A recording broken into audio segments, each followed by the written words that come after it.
Hammer Veneering Part 2, adapted from the DVD, Making a Federal Period Inlaid Drawer. To see this and other titles, please visit www.americanfederalperiod.com.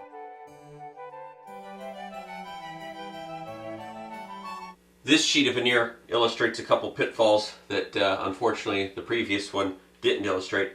Got a significant bubble right here, and the veneer is a little bit on the brittle side. It's puckered up, and what that is because I've left this out of the clamps for too long. But I can fix that by wetting it a little bit more and just being slightly more gentle with it, with the heat. And it so happens that that loose piece of veneer is not going to require any kind of repair, I don't think, because it's going inlay will go. But I'll put it on there just to be sure, in case they would miss it by a slight amount. But see, now that's adhered down now, just by giving it a little bit of time to get used to being pressed flat. It'll go down quite well. Now, to fix this spot here, let me move the camera and focus right in on that. This is not going to be critical really to fix this, I don't think, because I'm almost certain that that will be covered by the inlay that's going to go around the edge of the drawer front. But just in case, we'll go ahead and fix it. I'm going to take a piece of scrap wood and lay it on top of the drawer front here, and then from underneath cut away that overhanging veneer. And then here is the piece of veneer that came from there. And we'll match that up. Let's see, where's that match at? I think it matches, well, you know, I'm not sure that that is the piece from there.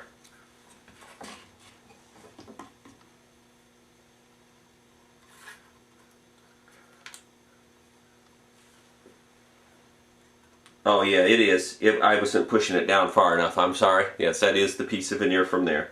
So I can take now and, well, let me mark that with the pencil. And these white crayons show up better on the hide glue treated veneer. And carefully cut this here on the piece of scrap.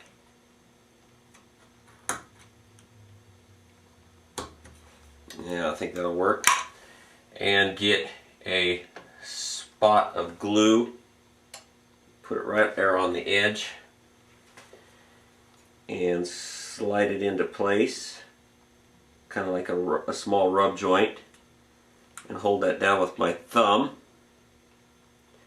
And now I've effected the repair that will be completely invisible on the finished product. I want to apologize in advance for the audio quality of this segment. I've moved the microphone very close for a reason, but that tends to degrade the quality of the sound. This is the drawer front, and it's been about a half hour since I first hammered it down. And in that time, the veneer has dried, and I can do a visual inspection for bubbles, but I can also do an inspection with my ears, and that's by running my fingernails over the board. You can detect a change in pitch from areas that are fully adhered to those areas that aren't. And you'll hear that difference right here in this area as I take my fingernails back and forth. You can also do a tap test, and you'll hear that difference quite dramatic right in here as opposed to over here. So now I'm going to reposition the camera and address those and a couple other areas on this drawer front that need attention. Now I've moved back and ready to finish up the veneering process on here. I'm going to clean the bottom of the iron because the glue has hardened on that face, and I don't want to pull up this fragile veneer. So I want to make sure that I've got the glue completely cleaned off the bottom. Got a abrasive pad here with some vinegar on it. And this is a odor that you won't soon forget, but it's very effective in getting all that glue off of that surface. Now let me wipe up that excess. And this is one of the worst areas. There's a couple other small areas on here that aren't fully adhered. I'm also going to turn the iron up slightly because the glue has dried a little bit, so it's going to need some more heat to reactivate it, but not much.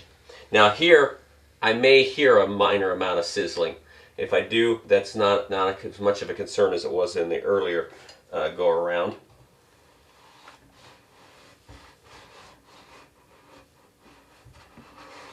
Now that, you want to feel it with your hand to see if it's sufficiently warm, and that wasn't quite warm enough. Now that's good. I can see the glue has liquefied too, because there's like a shiny texture coming out of the pores. I want to push down as hard as I can. And you won't be able to completely judge the success of it, but by wetting it and looking at it in a raking light, it will look smoother, and it's got a more resonant ring to it than if it was a hollow spot. Let me see if I can find one of the hollow spots. Here's a hollow spot here. So that's all there is to fixing it. Just have to go around and carefully look and get them all, because if you don't, when you go to sand and apply the finish, the veneer will bubble back up and it will look terrible. Then if you try to hammer it back down, which you can do, you have reduced the thickness, and then what was a hump up now becomes a depression. Although on a drawer front like this, I don't think it'd be the end of the world, but on a tabletop it certainly would be.